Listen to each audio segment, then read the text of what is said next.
Welcome to my end-of-degree project, a combat system for a 2D action platform. What do I mean by a 2D action platformer? The term I want to use to describe the inspiration for this project is Metroidvania. This term comes from the combination of the words Metroid and Castlevania, games that popularized a specific type of video game, 2D open worlds with action and platforming elements. What inspired this project was to mix the Metroidvania genre with platform fighters, since both have platforming as the main point. The project was also divided into 3 distinct stages, set as milestones: pre-production, production, and post-production, each one with its specific substep, which were defined at the beginning of the project.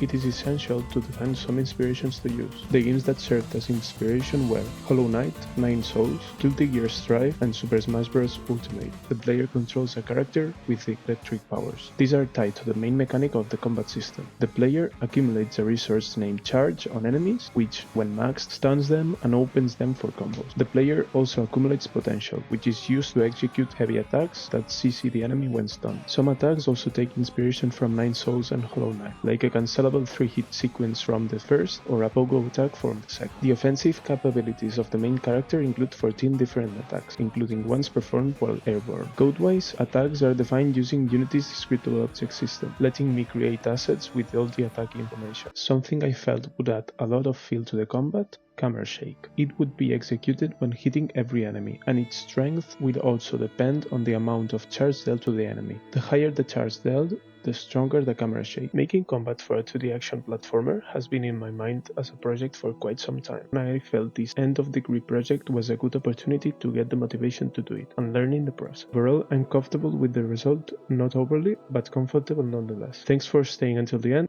Bye!